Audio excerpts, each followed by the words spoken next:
श्री सुखदेव जी कहते हैं, परीक्षित, जब देवर्षि नारद वसुदेव जी को उपदेश करके चले गए तब अपने पुत्र सनकादिकों, देवताओं और प्रजापतियों के साथ, ब्रह्मा जी भूतगणों के साथ, सर्वेश्वर महादेव जी और मरुदगणों के साथ देवराज इंद्र द्वारिका नगरी में आए। साथ ही सभी आदित्य गण, 8 वसु, अश्विनी कुमार, ऋभु, अंगिरा के वंशज ऋषि, 11 रुद्र, विश्वे देव, साध्यगण, गंधर्व, अप्सराएं, नाग, सिद्ध, चारण, गुयाक, ऋषि, पितर, विद्याधर और किन्नर भी वहां पहुंचे।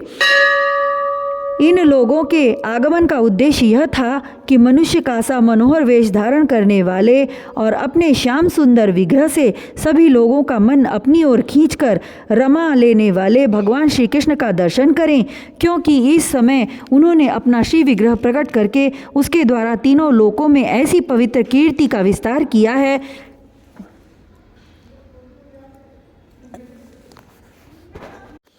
जो समस्त लोगों के पाप ताप को सदा के लिए मिटा देती है। द्वारिकापुरी सब प्रकार की संपत्ति और ऐश्वर्यों से समृद्ध तथा अलौकिक दीप्ति से देदीप्यमान हो रही थी। वहां आकर उन लोगों ने अनूठी छवि से युक्त भगवान श्री कृष्ण के दर्शन किए। भगवान की रूप माधुरी का निर्निमेष नयनों से पान करने पर भी उनके नेत्र तृप्त न होते थे। वे एकटक बहुत देर तक उन्हें देखते ही रहे। उन लोगों ने स्वर्ग के उद्यान, नंदन वन, चैत्र रथ आदि के दिव्य पुष्पों से जगदीश्वर भगवान श्री कृष्ण को ढक दिया और चित्र विचित्र पदों तथा अर्थों से युक्त वाणी के द्वारा उनकी स्तुति करने लगे। देवताओं ने प्रार्थना की, स्वामी, कर्मों के विकट फंदों से छूटने की इच्छा वाले मुमुक्षु जन भक्ति भाव से अपने हृदय में जिसका चिंतन करते रहते हैं, आपके उसी चरण कमल को हम लोगों ने अपनी बुद्धि, इंद्रिय, प्राण, मन और वाणी से साक्षात नमस्कार किया है। अहो आश्चर्य है अजीत, आप माईक, रज आदि गुणों में स्थित होकर इस अचिंत्य नाम रूपात्मक प्रपंच की त्रिगुणमयी माया के द्वारा अपने आप में ही रचना करते हैं, पालन करते और संहार करते हैं। यह सब करते हुए भी इन कर्मों से आप लिप्त नहीं होते, क्योंकि आप राग द्वेषादि दोषों से सर्वथा मुक्त हैं और अपने निवारण अखंड स्वरूप भूत परमानंद में मग्न रहते हैं। स्तुति करने योग परमात्मन, जिन मनुष्यों की चित्त वृत्ति राग द्वेषादि से कलुषित है, वे उपासना, वेदाध्ययन, दान, तपस्या और यज्ञ आदि कर्म भले ही करें, परंतु उनकी वैसी शुद्धि नहीं हो सकती जैसी श्रवण के द्वारा संपुष्ट शुद्धांतकरण सज्जन पुरुषों की आपकी लीला कथा कीर्ति के विषय में दिनों दिन बढ़कर परिपूर्ण होने वाली श्रद्धा से होती है। मननशील मुमुक्षुजन मोक्ष प्राप्ति के लिए अपने प्रेम से पिघले हुए हृदय के द्वारा जिन्हें लिए फिरते हैं, 5 रात्र विधि से उपासना करने वाले भक्तजन समान ऐश्वर्य की प्राप्ति के लिए वासुदेव, संकर्षण, प्रद्युम्न और अनिरुद्ध इस चतुर्व्यूह के रूप में जिनका पूजन करते हैं और जितेंद्रिय धीर पुरुष स्वर्गलोक का अतिक्रमण करके भगवत धाम की प्राप्ति के लिए तीनों समय जिनकी पूजा करते हैं, याज्ञिक लोग तीनों वेदों के द्वारा बतलाई हुई विधि से अपने संयत हाथों में हविष्य लेकर यज्ञ कुंड में आहुति देते और उन्हीं का चिंतन करते हैं। आपकी आत्म स्वरूपिणी माया के जिज्ञासु योगी जन हृदय के अंतर्देश में देह विद्या आदि के द्वारा आपके चरण कमलों का ही अध्ययन करते हैं और आपके बड़े बड़े प्रेमी भक्तजन उन्हीं को अपना परम इष्ट आराध्य देव मानते हैं। प्रभो, आपके वे ही चरण कमल हमारी समस्त अशुभ वासनाओं, विषय वासनाओं को भस्म करने के लिए अग्नि स्वरूप हों। वे अग्नि के समान हमारे पाप तापों को भस्म कर दें। प्रभो, यह भगवती लक्ष्मी आपके वक्षस्थल पर मुरझाई हुई बासी वनमाला से भी सौत की तरह स्पर्धा रखती हैं, फिर भी आप उनकी परवाह न कर भक्तों के द्वारा इस बासी माला से की हुई पूजा भी प्रेम से स्वीकार करते हैं। ऐसे भक्त वत्सल प्रभु के चरण कमल सर्वदा हमारी विषय वासनाओं को जलाने वाले अग्नि रूप हों। अनंत वामनावतार में दैत्यराज बलि की दी हुई पृथ्वी को नापने के लिए जब आपने अपना पग उठाया था और वह सत्यलोक में पहुंच गया था, तब यह ऐसा जान पड़ता था मानो कोई बहुत बड़ा विजय ध्वज हो। ब्रह्मा जी के पखारने के बाद उससे गिरती हुई गंगा जी के जल की 3 धाराएं ऐसी जान पड़ती थीं मानो उसमें लगी हुई 3 पताकाएं फहरा रही हों। उसे देखकर असुरों की सेना भयभीत हो गई थी और देवसेना निर्भय। आपका वह चरण कमल साधु स्वभाव पुरुषों के लिए आपके धाम वैकुंठ लोक की प्राप्ति का और दुष्टों के लिए अधोगति का कारण है। भगवान, आपका वही पाद पद्य हमें भजन करने वालों के सारे पाप ताप धो बहा दे। ब्रह्मा आदि जितने भी शरीरधारी हैं वे सत्व रज तम इन तीनों गुणों के परस्पर विरोधी त्रिविध भावों की टक्कर से जीते मरते रहते हैं। वे सुख दुख के थपेड़ों से बाहर नहीं हैं और ठीक वैसे ही आपके वश में हैं जैसे नथे हुए बैल अपने स्वामी के वश में होते हैं। आप उनके लिए भी काल स्वरूप हैं। उनके जीवन का आदि मध्य और अंत आपके ही अधीन है। इतना ही नहीं, आप प्रकृति और पुरुष से भी परे स्वयं पुरुषोत्तम हैं। आपके चरण कमल हम लोगों का कल्याण करें। प्रभु, आप इस जगत की उत्पत्ति स्थिति और प्रलय के परम कारण हैं, क्योंकि शास्त्रों ने ऐसा कहा है कि आप प्रकृति पुरुष और महतत्व के भी नियंत्रण करने वाले काल हैं। शीत, ग्रीष्म और वर्षा काल रूप 3 नाभि वाले संवत्सर के रूप में सबको क्षय की ओर ले जाने वाले काल आप ही हैं। आपकी गति अबाध और गंभीर है। आप स्वयं पुरुषोत्तम हैं। यह पुरुष आपसे शक्ति प्राप्त करके अमोघ वीर्य हो जाता है और फिर माया के साथ संयुक्त होकर विश्व के महत्तत्व रूप गर्भ का स्थापन करता है। इसके बाद वह महतत्व त्रिगुणमयी माया का अनुसरण करके पृथ्वी, जल, तेज, वायु, आकाश, अहंकार और मन रूप 7 आवरणों परतों वाले इस सुवर्ण वर्ण ब्रह्मांड की रचना करता है। इसलिए ऋषिकेश, आप समस्त चराचर जगत के अधीश्वर हैं। यही कारण है कि माया की गुण विषमता के कारण बनने वाले विभिन्न पदार्थों का उपभोग करते हुए भी आप उनमें लिप्त नहीं होते। यह केवल आपकी ही बात है। आपके अतिरिक्त दूसरे तो स्वयं उनका त्याग करके भी उन विषयों से डरते रहते हैं। 16,000 से अधिक रानियां आपके साथ रहती हैं। वे सब अपनी मंद मंद मुस्कान और तिरछी चितवन से युक्त मनोहर भौहों के इशारों से और सुरतालापों से प्रौढ़ सम्मोहक कामबाण चलाती हैं और काम कला की विविध रीतियों से आपका मन आकर्षित करना चाहती हैं, परंतु फिर भी वे अपने परिपुष्ट कामबाणों से आपका मन तनिक भी न डिगा सकीं। वे असफल रहीं। आपने त्रिलोक की पाप राशि को धो बहाने के लिए 2 प्रकार की विचित्र नदियां बहा रखी हैं। एक तो आपकी अमृतमयी लीला से भरी कथा नदी और दूसरी आपके पाद प्रक्षालन के जल से भरी गंगा जी। अतः सत्संग सेवी विवेकी जन कानों द्वारा आपकी कथा नदी में और शरीर के द्वारा गंगा जी में गोता लगाकर दोनों ही तीर्थों का सेवन करते हैं और अपने पाप ताप मिटा देते हैं। श्री सुखदेव जी कहते हैं, परीक्षित, समस्त देवताओं और भगवान शंकर के साथ ब्रह्मा जी ने इस प्रकार भगवान की स्तुति की। इसके बाद वे प्रणाम करके अपने धाम में जाने के लिए आकाश में स्थित होकर भगवान से इस प्रकार कहने लगे। ब्रह्मा जी ने कहा, सर्वात्मन प्रभो, पहले हम लोगों ने आपसे अवतार लेकर पृथ्वी का भार उतारने के लिए प्रार्थना की थी, सो वह काम आपने हमारी प्रार्थना के अनुसार ही यथोचित रूप से पूरा कर दिया।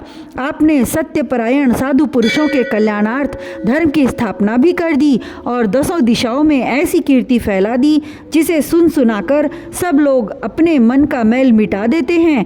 आपने यह सर्वोत्तम रूप धारण करके यदुवंश में अवतार लिया और जगत के हित के लिए उदारता और पराक्रम से भरी अनेकों लीलाएं की। प्रभो, कलयुग में जो साधु स्वभाव मनुष्य आपकी इन लीलाओं का श्रवण कीर्तन करेंगे वे सुगमता से ही इस अज्ञान रूपी अंधकार से पार हो जाएंगे। पुरुषोत्तम सर्वशक्तिमान प्रभो, आपको यदुवंश में अवतार ग्रहण किए 125 वर्ष बीत गए हैं। सर्वाधार, हम लोगों का ऐसा कोई काम बाकी नहीं है जिसे पूर्ण करने के लिए आपके यहाँ रहने की आवश्यकता हो। ब्राह्मणों के शाप के कारण आपका यह कुल भी एक प्रकार से नष्ट हो ही चुका है। इसलिए बैकुंठनाथ, यदि आप उचित समझें तो अपने परम धाम में पधारिए और अपने सेवक हम लोकपालों का तथा हमारे लोकों का पालन पोषण कीजिए। भगवान श्री कृष्ण ने कहा, ब्रह्मा जी, आप जैसा कहते हैं मैं पहले से ही वैसा निश्चय कर चुका हूँ। मैंने आप लोगों का सब काम पूरा करके पृथ्वी का भार उतार दिया, परंतु अभी एक काम बाकी है। वह यह कि यदुवंश बल, विक्रम, वीरता, शूरता और धन संपत्ति से उन्मत्त हो रहे हैं। ये सारी पृथ्वी को ग्रस लेने पर तुले हुए हैं। इन्हें मैंने ठीक वैसे ही रोक रखा है जैसे समुद्र को उसके तट की भूमि। यदि मैं घमंडी और उच्छृंखल यदुवंशियों का यह विशाल वंश नष्ट किए बिना ही चला जाऊंगा तो ये सब मर्यादा का उल्लंघन करके सारे लोगों का संहार कर डालेंगे। निष्पाप ब्रह्मा जी, ब्राह्मणों के शाप से इस वंश का नाश प्रारंभ हो चुका है। इसका अंत हो जाने पर मैं आपके धाम में होकर जाऊंगा। श्री सुखदेव जी कहते हैं, परीक्षित, जब अखिल लोकाधिपति भगवान श्री कृष्ण ने इस प्रकार कहा तब ब्रह्मा जी ने उन्हें प्रणाम किया और देवताओं के साथ वे अपने धाम को चले गए। उनके जाते ही द्वारिकापुरी में बड़े बड़े अपशगुन, बड़े बड़े उत्पात उठ खड़े हुए। उन्हें देखकर यदुवंश के बड़े बूढ़े भगवान श्री कृष्ण के पास आए। भगवान श्री कृष्ण ने उनसे यह बात कही। भगवान श्री कृष्ण ने कहा, गुरुजनों, आजकल द्वारिका में जिधर देखिए उधर ही बड़े बड़े अपशगुन और उत्पात हो रहे हैं। आप लोग जानते ही हैं कि ब्राह्मणों ने हमारे वंश को ऐसा शाप दे दिया है जिसे टाल सकना बहुत ही कठिन है। मेरा ऐसा विचार है कि यदि हम लोग अपने प्राणों की रक्षा चाहते हों तो हमें यहाँ नहीं रहना चाहिए। अब विलंब करने की आवश्यकता नहीं है। हम लोग आज ही परम पवित्र प्रभास क्षेत्र के लिए निकल पड़े। प्रभास क्षेत्र की महिमा बहुत प्रसिद्ध है। जिस समय दक्ष प्रजापति के शाप से चंद्रमा को राज्य क्षमा रोग ने ग्रस लिया था, उस समय उन्होंने प्रभास क्षेत्र में जाकर स्नान किया और वे तत्क्षण उस पाप जन्य रोग से छूट गए। साथ ही उन्हें कलाओं की अभिवृद्धि भी प्राप्त हो गई।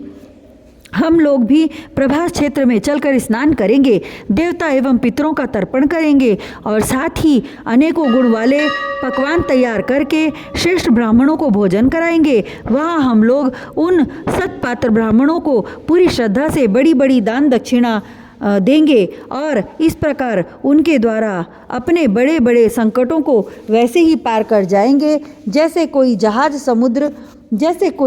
के द्वारा समुद्र पार कर जाए।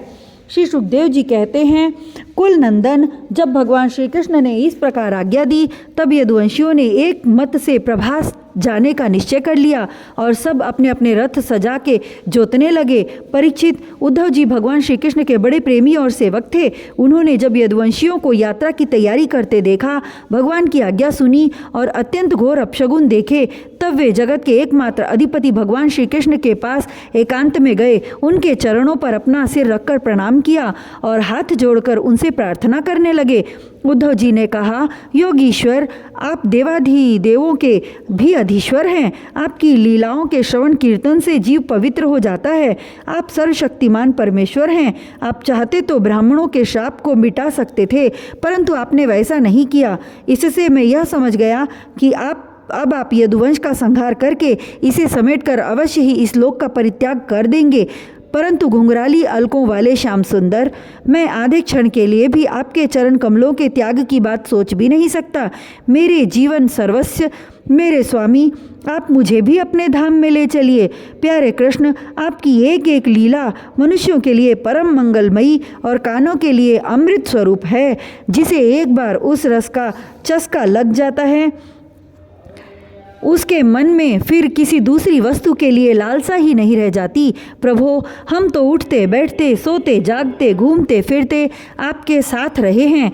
हमने आपके साथ स्नान किया, खेल खेले, भोजन किया, कहाँ तक गिनावें। हमारी एक एक चेष्टा आपके साथ होती रही। आप हमारे प्रियतम हैं और तो क्या, आप हमारे आत्मा ही हैं। ऐसी स्थिति में हम आपके प्रेमी भक्त आपको कैसे छोड़ सकते हैं।